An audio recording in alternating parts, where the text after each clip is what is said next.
Morning to all. రెండు తెలుగు రాష్ట్రాల్లో వివిధ పోటీ పరీక్షలకు హాజరవుతున్నటువంటి నిరుద్యోగ అభ్యర్థులకు ఈరోజు బయాలజీ నుంచి గతంలో జరిగినటువంటి 2023 కానిస్టేబుల్స్ బయోసైన్స్ ప్రిలిమ్స్ విశ్లేషణ ఒకసారి చూద్దాం. మనము 2023 పోలీస్ కానిస్టేబుల్లో ప్రిలిమ్స్ లెవెల్లో బయాలజీ పైన అడిగినటువంటి ప్రశ్నలు 14 క్వశ్చన్స్ ఉన్నాయి. ఈ 14 క్వశ్చన్స్ మనం కానీ ఒకసారి పరిశీలిస్తే ఎక్కువ శాతం ఈ బయాలజీ సంబంధించి 10th క్లాసు ఆ పైన ఉన్నటువంటి ఇంటర్మీడియట్ స్థాయిలో చాలా ప్రశ్నలు అడగడం జరిగింది. కాబట్టి చాలా ముఖ్యమైన విషయం ఏంటంటే ఈ పోటీ పరీక్షల్లో బయాలజీకి సంబంధించి ఎవరైతే ఇంటర్మీడియట్ స్థాయి వరకు చదవగలరో లేదా అంశాలను నేర్చుకోగలరో వారు మాత్రమే ఈ బయాలజీ సంబంధించినటువంటి ప్రశ్నలను సమాధానం రాయగలరు. ఓన్లీ 10th వరకు చదివితే మాత్రం మనము ఖచ్చితంగా ఈ ఇంటర్మీడియట్ స్థాయి వచ్చే ప్రశ్నలను మనం ఎదుర్కోలేము. కాబట్టి విద్యార్థులకు ముఖ్య సూచన, కంపల్సరిగా ఇంటర్మీడియట్ స్థాయికి మనము చదువుకుంటేనే సక్సెస్ అనేది కంపల్సరిగా మన చేరువవుతుంది. బయాలజీ ప్రిలిమ్స్ 2023 పేపర్ ఒకసారి మనం పరిశీలించినట్లయితే మొదటి ప్రశ్న, బయాలజీలో మొదటి ప్రశ్నగా ఈ విధంగా అడగడం జరిగింది. ఒక జీవావరణ వ్యవస్థలోని కొన్ని జీవులు క్రింద పేర్కొనబడ్డాయి, వాటిని ఆహారపు గొలుసుగా అమర్చండి. సో ఇది పర్యావరణంలోని ఫుడ్ చైన్ లేదా ఆహారపు గొలుసు నుండి అడిగినటువంటి ప్రశ్న. ఆహారపు గొలుసు లేదా ఫుడ్ చైన్ నుంచి అడిగినటువంటి మొట్టమొదటి ప్రశ్న. ఇది పర్యావరణ శాస్త్రంలో ఉంటుంది. దీని స్థాయి 10th క్లాస్లో ఉంది. అట్ ది సేమ్ టైం ఇంటర్మీడియట్లోని మొదటి సంవత్సరం జువాలజీ చదువుకున్నట్లయితే దీన్ని చాలా ఈజీగా రాయవచ్చు. సో ఈ ఆహారపు గొలుసులో వివిధ రకాల జంతువులు జిగ్జాగ్ వేసి ఇవ్వబడును, వాటిని సరైన క్రమంలో అమర్చడం మన పని. చాలా ఈజీ. ఎలాంటి ప్రశ్న అడిగినా కూడా మొదటగా గడ్డి లేదా మొక్కలు, వీటిని ప్రొడ్యూసర్స్ అంటాం, వీటిని తినబోయే నెక్స్ట్ లెవెల్ ఆఫ్ ఆర్గానిజమ్స్ లేదా వీటిని ఆహారంగా తినే తర్వాత జీవిని మనం తీసుకుంటే, సో గడ్డిని ఆహారంగా ఏదైనా ఇన్సెక్ట్, ఫర్ ఎగ్జాంపుల్ మిడత లేదా గ్రాస్ హాపర్గా తీసుకోవచ్చు మనం. తర్వాత ఈ మిడతలను ఆహారంగా తీసుకుంటే ఉభయజీవులైనటువంటి కప్పలను ఆహారంగా పాములు లేదా రెప్టైల్స్, ఈ పాములను ఆహారంగా చివరగా పక్షులు. సో ఇక్కడ ఎగ్జాంపుల్ మనకు గ్రద్దగా ఇచ్చారు. కాబట్టి ఎగ్జామ్లో ఇక్కడ అమర్చినటువంటి ఆహార గొలుసులో ఉన్నటువంటి వివిధ జీవులను జిగ్జాగ్ మేనర్లో అడగడం జరిగింది. వాటిని మనము ఈ లెవెల్లో ఈ విధంగా మనము రాసుకొని ఖచ్చితంగా ఈ ఆహార గొలుసుపై అడిగే ఎలాంటి ప్రశ్న అయినా ఈజీగా మనం సాల్వ్ చేయవచ్చు. మొదటి ప్రశ్నగా ఒక జీవావరణ వ్యవస్థలోని కొన్ని జీవులు క్రింద పేర్కొనబడ్డాయి, వాటిని ఒక సరైన క్రమంలో ఆహార గొలుసుగా అమర్చండి అన్నప్పుడు దీనికి సమాధానం మనకు 2023 పోలీస్ కానిస్టేబుల్ ప్రిలిమ్స్ బయాలజీ పరంగా దీనికి సమాధానం ఆప్షన్ నంబర్ 2. సో దీనికి సమాధానం రెండవ జవాబుగా మనం చెప్తాం.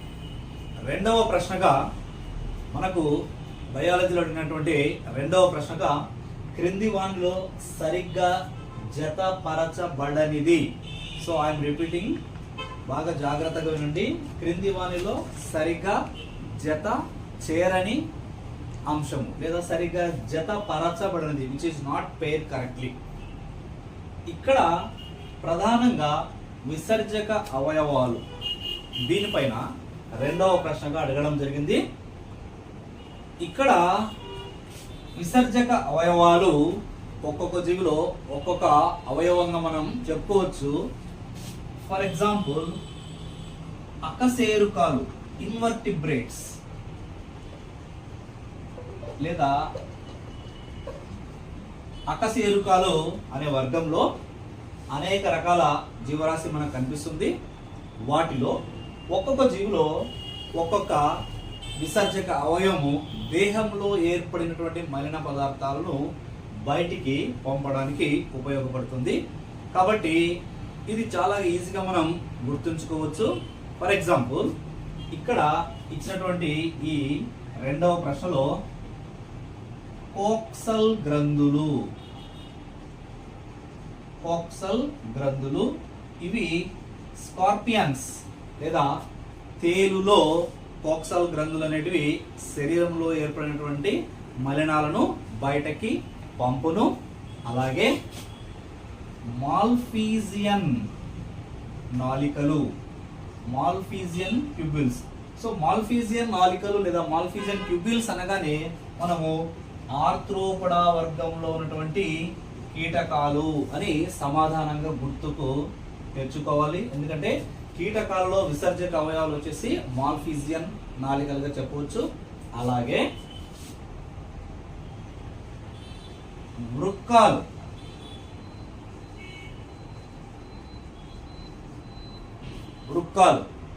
ఇక్కడ వృక్కాలు వచ్చేసి రొయ్యలు అనే ఆప్షన్ ఇవ్వడం జరిగినది. కానీ మన ప్రశ్న జాగ్రత్తగా వినండి. క్రింది వానిలో సరిగ్గా జతపరచబడనిది. ఆ విధంగా చూసుకుంటూ వెళ్తే కోక్సల్ గ్రంథులు తేలులో సరైన సమాధానం, మాల్ఫీజియన్ నాళికలు కీటకాలలో సరైన సమాధానం. బట్ వృక్కాలు రొయ్యలు అనేది సరైన సమాధానం కాదు. ఎందుకనగా వృక్కాలు అనేటివి మనకు జనరల్గా అనిలిడా వర్గంలో కనిపిస్తాయి. బట్ రొయ్యలు ప్రాన్స్ లో మనకు విసర్జక అవయవాలు వచ్చేసి హరిత గ్రంథులు లేదా గ్రీన్ గ్లాండ్స్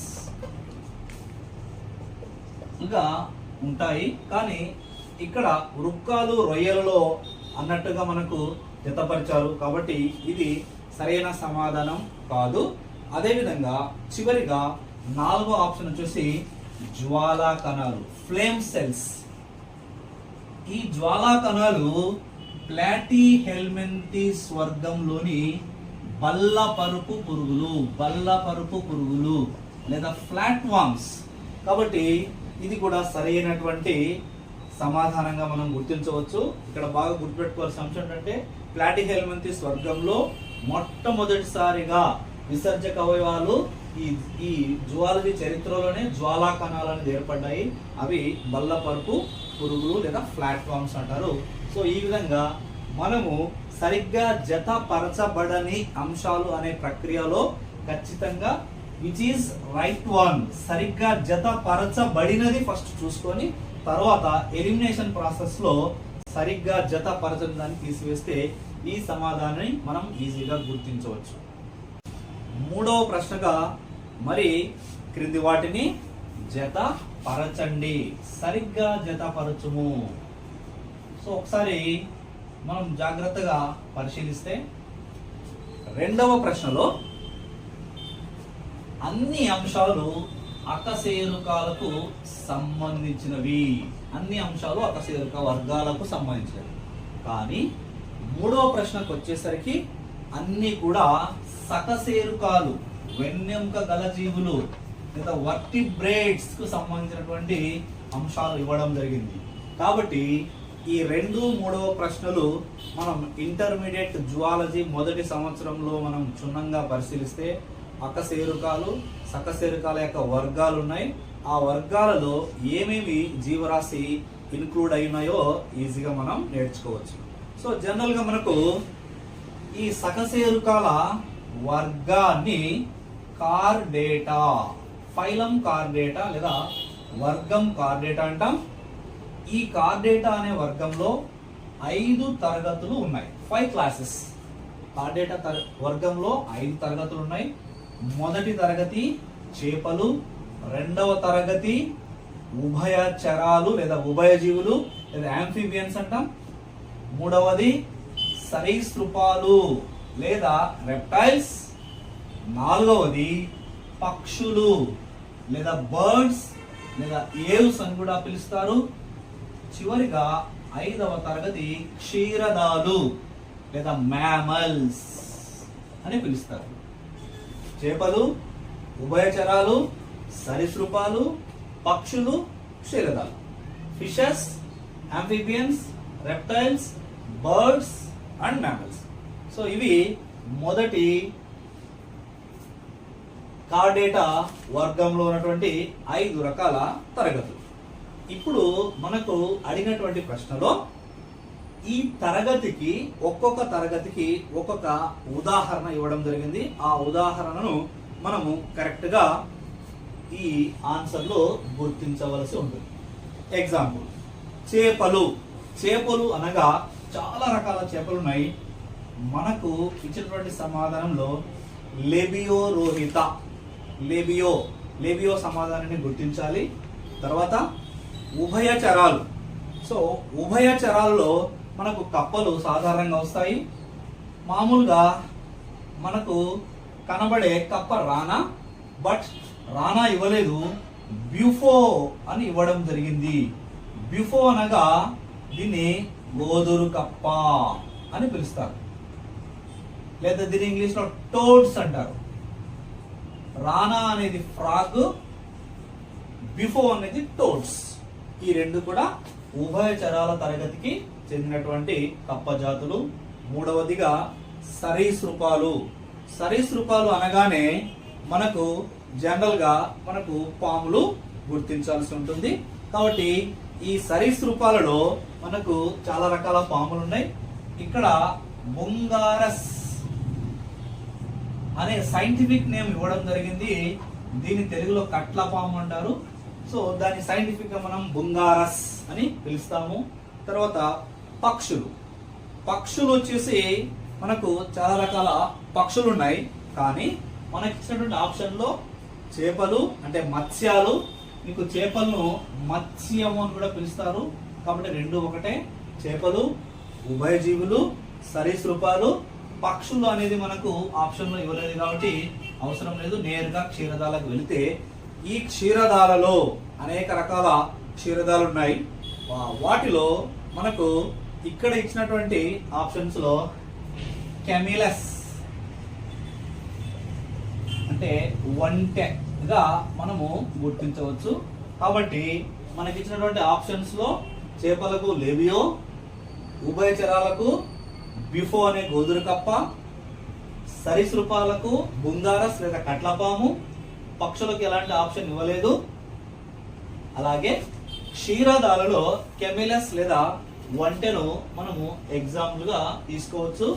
సో కాబట్టి మనకు పక్షులు అనేది అసలు ఇవ్వలేదు. కాబట్టి ఒకవేళ మీకు ఆప్షన్స్ లో పక్షులకు సంబంధించిన ఏదైనా ఒక జాతి పాస్టర్ డొమెస్టికస్ ఇచ్చినా కూడా మనకు ఈ జాబితా 1లో పక్షుల యొక్క జాబితా లేదు కాబట్టి జాబితా 2లో పక్షి ఉన్నా కూడా దాన్ని చేర్చకూడదు. ఆ విధంగా మూడవ ప్రశ్నకు ఆన్సర్ గా సరైన సమాధానంగా ఆప్షన్ 1 ను సరైనదిగా. నాలుగవ ప్రశ్నగా ఇక్కడ బయాలజీలో అడిగిన ప్రశ్నటువంటి 4వ ప్రశ్న వచ్చేసి పొల్యూషన్, కాలుష్యము. దానిలో ప్రధానంగా గాలి కాలుష్యం, ఎయిర్ పొల్యూషన్ చాలా చాలా ముఖ్యమైనటువంటి టాపిక్. ఈ ఎయిర్ పొల్యూషన్ ప్యూర్ గా ఫస్ట్ ఇయర్ జువాలజీ ఇంటర్మీడియట్ స్థాయిలో ఫస్ట్ ఇయర్ జంతు శాస్త్రం నుంచి పొల్యూషన్ టాపిక్ లో నేరుగా అడిగినటువంటి ప్రశ్న.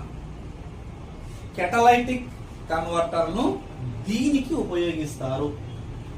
కెటలైటిక్ కన్వర్టర్లను దీనికి ఉపయోగిస్తారు. దీనికి మీన్స్ ఈ క్రింద ఇచ్చిన దేనికి ఉపయోగిస్తారు. కెటలైటిక్ కన్వర్టర్లను దేనికి ఉపయోగిస్తారు. సో ఇది మనకి ఇచ్చినటువంటి ప్రశ్నగా చెప్పవచ్చు.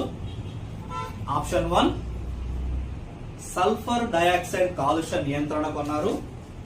కానీ సల్ఫర్ డయాక్సైడ్ కాలుష్య నియంత్రణకు వాడేది స్క్రబ్బర్స్. ఆప్షన్ 2 మోటార్ వాహనాల పొగలోని విషవాయువుల నియంత్రణ కొరకు. That is the correct answer. Option 2 motor వాహనాల పొగలోని విషవాయువుల నియంత్రణ కోసం కెటలైటిక్ కన్వర్టర్లను ఉపయోగిస్తారు. ఇంకొక విషయం ఏంటంటే ఈ కెటలైటిక్ కన్వర్టర్ లో ఉత్ప్రేరకాలుగా మనకు రోడియము, ప్లాటినము, పెలాడియం అనే లోహాలను కూడా ఉపయోగిస్తారు. కాబట్టి జాగ్రత్తగా గుర్తుపెట్టుకోండి. Option 2 is the correct answer. Option 3లో థర్మల్ విద్యుత్ కేంద్రాల పొగలోని రేణు రూప పదార్థాల నియంత్రణకు దేన్ని వాడతారంటే ఎలక్ట్రోస్టాటిక్ ప్రెసిపిటేటర్ను ఉపయోగిస్తారు. అలాగే 4వది హాస్పిటల్ వ్యర్థాల తొలగింపున కోసం ఇన్సినరేటర్ను ఉపయోగిస్తారు. కాబట్టి 1, 3, 4 కరెక్ట్ ఆన్సర్లు కాదు, 2వది సరైనటువంటి సమాధానం. 5వ ప్రశ్నగా బయాలజీలో అడిగినటువంటి ప్రశ్న వచ్చేసి బోటనీ ఫస్ట్ ఇయర్ వృక్ష శాస్త్రంలో అపోమిక్సిస్ అనే టాపిక్ నుంచి నేరుగా అడిగినటువంటి ప్రశ్న. అపోమిక్సిస్, దీనిని తెలుగులో అసంయోగ జననము అని పిలుస్తారు. ఇది ఫస్ట్ ఇయర్ బోటనీలో ఉన్నటువంటి నేరుగా టెక్స్ట్ బుక్ నుంచి అడిగినటువంటి ప్రశ్న. అపోమిక్సిస్ అనే టాపిక్ లో అడిగినటువంటి ప్రశ్న. బహుపిండత క్రింది వానిలో చాలా సాధారణంగా కనిపిస్తుంది. బహుపిండత క్రింది వానిలో చాలా సాధారణంగా కనిపిస్తుంది. ఎంబ్రియోని, పాలీ ఎంబ్రియోని అనేది ఈ టాపిక్ లో మనం నేర్చుకోవాల్సిన అంశం. పాలీ ఎంబ్రియోని అనగా ఏమిటంటే ఒకే విత్తనంలో ఒకటి కంటే ఎక్కువ పిండాలు ఏర్పడటాన్ని బహుపిండత లేదా పాలీ ఎంబ్రియోని అని పిలుస్తారు. ఈ ప్రత్యేకమైనటువంటి పాలీ ఎంబ్రియోని లేదా బహుపిండత అనే ఒక ప్రత్యేక పరిస్థితి మనకు జనరల్ గా నిమ్మ మరియు మామిడి, నిమ్మ అంటే సిట్రస్ జాతులు మరియు ఇంకా మామిడి జాతుల్లో సాధారణంగా కనిపిస్తుంది. మనకి ఇచ్చినటువంటి ఆప్షన్స్ లో అరటి, 1వ ఆప్షన్ అరటి, 2వ ఆప్షన్ టొమాటో, 3వ ఆప్షన్ బంగాళదుంప పొటాటో, 4వ ఆప్షన్ నిమ్మగా ఇచ్చాడు. కాబట్టి మనకు 4వ ఆప్షన్ సరైనదిగా గుర్తించవచ్చును. 6వ ప్రశ్న క్రింది వానిలో జతపరచుము. ఈ జతపరచుము అనే ప్రశ్న వచ్చేసి 10th క్లాస్ లో ఉన్నటువంటి ఆల్కలాయిడ్స్ అనే టాపిక్ నుంచి ఇవ్వడం జరిగింది. ఇది ప్రతి పోటీ పరీక్షలో ఈ ఆల్కలాయిడ్ టేబుల్, ఈ ఆల్కలాయిడ్ ఏ మొక్కలో ఉంటాయి, మొక్కలో ఏ భాగం నుంచి వస్తుంది, ఇది ఏ ఉపయోగం, మన యొక్క ఈ ఉపయోగాలు ఏంటి అనే ప్రశ్న కంపల్సరీగా ప్రతి కాంపిటేటివ్ ఎగ్జామ్ లో అడుగుతున్నారు. కాబట్టి విద్యార్థులు ఎవరైతే పోటీ పరీక్షలో ఉన్నారో ఈ టేబుల్ ఐటమ్ కంపల్సరీగా నేర్చుకోవాలి. 10th క్లాస్ లో ఉంటుంది. దీంట్లో జాబితా 1లో ఆల్కలాయిడ్స్, జాబితా 2లో వాటి యొక్క ఉపయోగాలు అడిగారు. ఇంకొక ప్రశ్నలో మొక్కలో ఏ భాగంలో కూడా ఈ ఆల్కలాయిడ్స్ ఉంటాయి కూడా అడగొచ్చు. కాబట్టి చాలా జాగ్రత్తగా చూసుకోండి. మనకి ఇచ్చినటువంటి ఈ 6వ టాపిక్ వచ్చేసి option 3 is the correct answer. Option 3ను మనము కరెక్ట్ ఆన్సర్ గా చెప్పొచ్చు. దీని యొక్క ఎక్స్ప్లెనేషన్ చూస్తే కెఫిన్ అనే ఆల్కలాయిడ్ ను మనకు నాడీ వ్యవస్థ ఉత్తేజకంగా పనిచేస్తుంది. బి వచ్చేసి నింబిన్ అనే ఆల్కలాయిడ్, ఇది వేపలో ఉంటుంది, దీన్ని మనం యాంటీసెప్టిక్ గా ఉపయోగిస్తాము. సి వచ్చేసి స్కోపోలమైన ఆల్కలాయిడ్, ఇది మనకు దతూరా మెటల్ లేదా ఉమ్మెత్తలో ఉంటుంది. ఈ దతూరా లేదా ఉమ్మెత్తలో ఉండి స్కోపోలమైన్ ను మనం మత్తు మందుగా ఉపయోగిస్తారు. డి వచ్చేసి మనకు పైరిథ్రాయిడ్, ఇది మనకు చేమంతిలో ఉంటుంది. ఈ పైరిథ్రాయిడ్ లో ఉన్నటువంటి ఈ ఆల్కలాయిడ్ వచ్చేసి చేమంతిలో ఉండే పైరిథ్రాయిడ్ అనే ఆల్కలాయిడ్ కీటక నాశనిగా ఉపయోగపడుతుంది. క్వశ్చన్ నెంబర్ 7 వచ్చేసి శ్వాసక్రియ, రెస్పిరేషన్ అనే టాపిక్ నుంచి అవ్వడం జరిగింది.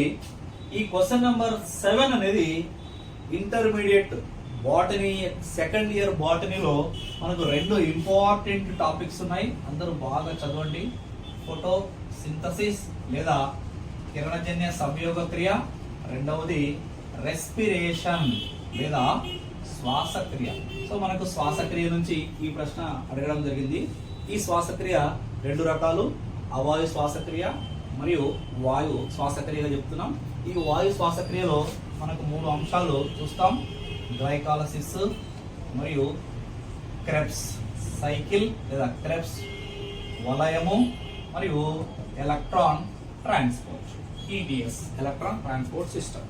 ఇక్కడ శ్వాసక్రియ అనే టాపిక్ లో గ్లైకాలసిస్ నుంచి మనకు వ్యాఖ్య 1 లేదా స్టేట్మెంట్ 1 ఇచ్చాడు. గ్లైకాలసిస్ లో సంశ్లేషితమైన NADH మైటోకాండ్రియాలో ఆక్సిడేటివ్ ఫాస్ఫోరిలేషన్ చెందును. ఇది వ్యాఖ్య 1. వ్యాఖ్య 2, కిణ్వనంలో NADH నుండి NAD+ అనేది వేగంగా ఏర్పడుతుంది. వాయు సహిత శ్వాసక్రియలో ఈ ప్రక్రియ నెమ్మదిగా ఆక్సీకరణం చెందును. ఈ రెండు వ్యాఖ్యలు ఒకసారి మనం పరిశీలిస్తే, గ్లైకాలసిస్ లో కానీ క్రెబ్స్ వలయంలో కానీ NADHలు మరియు FADHలు ఏర్పడ్డవి వాటిలో నిల్వ ఉన్న శక్తిని ఈ ఎలక్ట్రాన్లు ఆక్సిజన్ కు చేర్చి H2O లేదా నీటిని విడుదల చేసే క్రమంలో మనకు శక్తి విడుదలగును. కాబట్టి వ్యాఖ్య 1 ఏదైతే గ్లైకాలసిస్ లో ఏర్పడినటువంటి NADH మైటోకాండ్రియాలో ఆక్సిడేటివ్ ఫాస్ఫోరిలేషన్ చెందును అనే వ్యాఖ్య 1 అనేది సరి అయినది. బట్ వ్యాఖ్య 2 చూస్తే, కిణ్వనంలో NADH నుండి NAD+ వేగంగాను వాయు సహిత శ్వాసక్రియలో నెమ్మదిగాను ఆక్సీకరణం చెందునున్నాడు. ఈ వ్యాఖ్య 2 సరి అయినది కాదు, ఇది రివర్స్ లో ఉండాలి. కాబట్టి వ్యాఖ్య 2 సరి అయినది కాదు, వ్యాఖ్య 1 అనేది సరి అయినది. Option 3. Next question, 8th question. ఇది కూడా బాటనీ నుంచి అడిగినటువంటి ప్రశ్న. క్రింది అంశాలను క్షుణ్ణంగా అధ్యయనం చేసి వాటిలో సరైన వాటిని గుర్తించమన్నారు. నంబర్ 1, విసరణంలో శక్తి వినియోగం జరగదు. విసరణము అంటే సింపుల్ డిఫ్యూజన్, దాంట్లో శక్తి వినియోగం అనేది జరగదు. నంబర్ 2, సులభతర విసరణ లేదా ఫెసిలిటేటెడ్ డిఫ్యూజన్ లో ప్రత్యేక ప్రోటీన్లు పదార్థాలను త్వచం రవాణా ద్వారా చేయడంలో ఉపయోగపడును. నంబర్ 3, మొక్కలలో దారువు పోషక కణజాలం ద్వారా దూర ప్రాంతాలకు పదార్థాలు రవాణా అవడాన్ని మనము బదిలీ లేదా ట్రాన్స్ లొకేషన్ అంటారు. నంబర్ 4, సులభతర విసరణ ఫెసిలిటేటెడ్ ట్రాన్స్పోర్ట్ అనే ఈ రవాణా పద్ధతి అణువులకు నిర్దిష్టం కాదు, which is non specific transport అన్నాడు. ఈ 4 ఆప్షన్స్ గమనించండి. వీటిని క్షుణ్ణంగా అధ్యయనం చేసి వాటిని సరైన వాటిని మాత్రమే గుర్తించమన్నాడు. కాబట్టి దీనిలో మొదటి స్టేట్మెంట్ విసరణ అనే మొదటి స్టేట్మెంట్ ఏదైతే ఇచ్చాడో దానిలో శక్తి వినియోగం జరగదు, కరెక్ట్ ఆప్షన్ 1 స్టేట్మెంట్ కరెక్ట్. అలాగే మూడవది, మొక్కలలో దారువు మరియు పోషక కణజాలం ద్వారా దూర ప్రాంతాలకు పదార్థాలు రవాణా అవడాన్ని ట్రాన్స్లొకేషన్ లేదా బదిలీ అంటారు. ఎందుకంటే మనకు ఆల్రెడీ తెలుసు, పోషక కణజాలం అంటే ఆహార పదార్థాలని రవాణా చేసేది, దారు అనగా నీటిని మరియు ఇతర లవణాలను రవాణా చేస్తుంది. కాబట్టి మనకు ఇచ్చినటువంటి 4 సమాధానంలో 3వ సమాధానం అంటే దీంట్లో 1వ మరియు 3వ స్టేట్మెంట్స్ మాత్రమే సరైనవి. Option 3 is the correct answer. Next question number 9. ఇది కూడా ఇంటర్మీడియట్ సెకండ్ ఇయర్ బోటనీ లేదా వృక్ష శాస్త్రం నుంచి నేరుగా అడిగినటువంటి ప్రశ్న. క్రింది వాటిని అధ్యయనం చేసి సరైన అంశాలను గుర్తించండి. ఆప్షన్ 1, మైకోరైజా అనేది శిలీంధ్రము మరియు వేరు వ్యవస్థల మధ్య ఉన్నటువంటి సహజీవనము, మైకోరైజా. నెక్స్ట్ ఆప్షన్ 2, కొన్ని మొక్కల ఆకుల నుంచి నీరు ద్రవ రూపంలో బయటికి రావడాన్ని బిందు స్రావము అంటారు. దీన్ని మనం ఇంగ్లీష్లో గటేషన్ అని కూడా పిలుస్తారు. ఆప్షన్ 3, ముఖ్యంగా ఆకులలో ఉండే పత్ర రంధ్రాల ద్వారా బాష్పోచ్ఛేకము అనే ప్రక్రియ మొక్కలలో జరుగుతుంది. ఇది 3వ ఆప్షన్ గా ఇచ్చారు. ఆప్షన్ 4, విసరణకు శక్తి అవసరం లేదు అని ఇవ్వడం జరిగింది. జాగ్రత్తగా గమనిస్తే మైకోరైజా, బిందు స్రావము, బాష్పోచ్ఛేకము మరియు విసరణలో శక్తి అవసరం లేదనేటువంటి 4 స్టేట్మెంట్స్ కూడా అన్ని సరి అయినవే. కాబట్టి మనకిచ్చినటువంటి 9వ ప్రశ్నకు 4వ ఆప్షన్ సరి అయినదిగా గుర్తించవచ్చు. ఎందుకనగా మైకోరైజా అనేది శిలీంధ్రానికి వేరు వ్యవస్థకు మధ్య ఉండే సంబంధము, తర్వాత మొక్కలలో ఆకుల ద్వారా నీరు బయటికి వెళ్ళిపోవడం బిందుస్రావం అంటారు. అలాగే పత్ర రంధ్రాల ద్వారా ఆకులలో ఉండే పత్ర రంధ్రాల ద్వారా బాష్పోత్సేకం అనేది జరుగుతుంది. అలాగే విసరణం అనే ప్రక్రియకు శక్తి అవసరం. Question number 10. ఈ క్వశ్చన్ నంబర్ 10 అనేది మానవ పిండాభివృద్ధిలో గర్భధారణ జరిగిన తర్వాత ఏ నెలలో భ్రూణం అంటే పిండం యొక్క తలపై వెంట్రుకలు రావడం మొదలగును అనే ప్రశ్న అడగడం జరిగింది. ఇది intermediate second year zoology text book లో నేరుగా మానవ ప్రత్యుత్పత్తి వ్యవస్థ మరియు పిండాభివృద్ధిలో అడిగినటువంటి డైరెక్ట్ క్వశ్చన్. కాబట్టి ఇంటర్మీడియట్ స్థాయి ప్రశ్నలు మనకు కానిస్టేబుల్స్ లో కానీ ఎస్ఐలో కానీ చాలా వరకు 60% మనకు ఇంటర్మీడియట్ స్థాయి నుంచి అడుగుతున్నారు. కాబట్టి ఇంటర్మీడియట్ స్థాయి వరకు చదువుకుంటే తప్ప మనం ఈ క్వశ్చన్లకు ఆన్సర్లు రాయడం చాలా కష్టం. కాబట్టి మానవ పిండాభివృద్ధిలో గర్భధారణ జరిగిన తర్వాత ఏ నెలలో పిండం యొక్క తలపై వెంట్రుకలు రావడం మొదలగును అనే ప్రశ్నకు 1వ ఆప్షన్ 3వ నెల, 2వ ఆప్షన్ 5వ నెల, 3వ ఆప్షన్ 7వ నెల, ఆప్షన్ 4 వచ్చేసి 9వ నెల అన్నాడు. కాబట్టి మనకు తలపై పిండం యొక్క తలపై వెంట్రుకలు రావడం ప్రారంభమయ్యే నెల 5వ నెల. That is option 2 is the correct answer. Next question number 11. 11వ ప్రశ్న. భిన్నంగా ఉన్నదానిని గుర్తించండి. దీన్ని మనం మ్యాథమెటిక్స్ లో అయితే ఆడ్ మ్యాన్ అవుట్ అంటాం. అంటే ఇచ్చినటువంటి 4లో ఏదైతే 3 కంటే భిన్నంగా ఉందో ఆ 4వ దాన్ని గుర్తించడం. ఇది చాలా ఈజీ. ఇది బాటనీలో అడిగినటువంటి ప్రశ్న. ఇక్కడ మనకు ఒకటే ఒక విషయం ఏంటంటే మొక్కలలో వివృత బీజాలు లేదా జిమ్నోస్పార్మ్స్,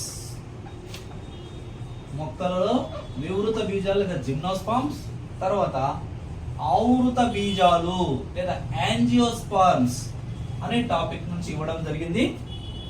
ఆప్షన్ 1 మ్యాంజిఫెరా ఇండికా అన్నాడు. అది మామిడి చెట్టు లేదా మామిడి యొక్క శాస్త్రీయ నామం. సైకస్ అనే ఆప్షన్ 2. తర్వాత ఆప్షన్ 3 పైనస్ అనే మొక్క పేరు. ఆప్షన్ 4 గింకో, ఇది కూడా ఒక మొక్క, శిలాజ మొక్క. ఈ రకంగా 4 ప్రశ్నలు అడిగినప్పుడు మొదటి ఆప్షన్ లో ఉన్నటువంటి మ్యాంజిఫెరా లేదా మామిడి అనేది